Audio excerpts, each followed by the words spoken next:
And Start recording. I am recording. Yeah, I'm recording now because there's a difference between your attitude and actions when you're being videotaped or recorded versus, for my own protection, what you think is going on that I'm trying to show you. Now, you said 40 messages is what you got, and you didn't look at any of them. No, I don't read messages at 2 a.m. Okay, that's not the point. The point is you could read them anytime between now and then when they were sent before midnight last night. I don't have time. You don't have time to read any messages. Okay, so then let me ask you forthright.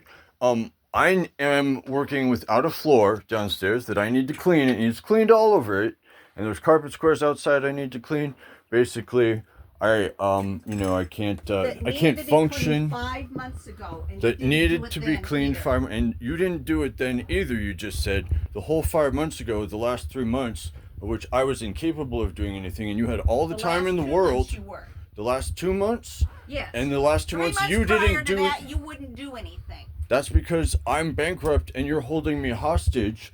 And my financial inability. Have anything to do with what needs to be done. You're exploiting my situation with what needs to be done for what you were. My largesse is what you're Your largesse. Okay.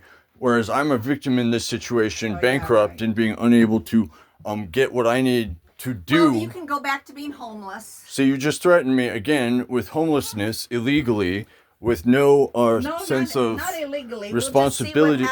We'll just see what happens when court comes around, because you're using that as a threat. I just proved how things are going at home. That's why I'm pretty not very good. That's why I'm recording this, for my own safety, because you just admitted that you won't take into consideration what I'm going through as a victim, because you assume you're the victim at all costs, even giving me a criminal record and treating me like I should be in jail instead of giving me bare minimum consideration for living somewhere, housing. Out of the basement. That is irrelevant to what I just said.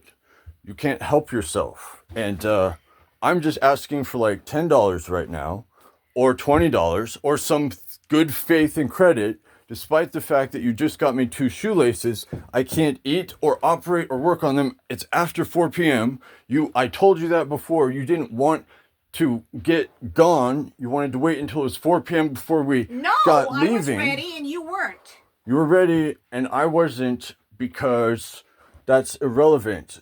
I still have to deal with it after the fact of it being past 4 p.m., not yet sundown, the same day. And what I get tomorrow for welfare and food stamps isn't going to help me with non-food related items or transportation or operating costs to clean this house, clean the floor, and have clean laundry and clean hygienic housing that you don't want to do for the last 2 to 5 months yourself without me. And you still want to hold me accountable for that when it's still the case after the fact and you can't admit it. Isn't that right? You just talk in circles.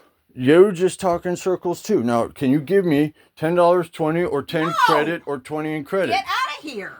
I'm getting out of here, but you're not being reasonable, and I just proved it. That's how you think. So long. God damn.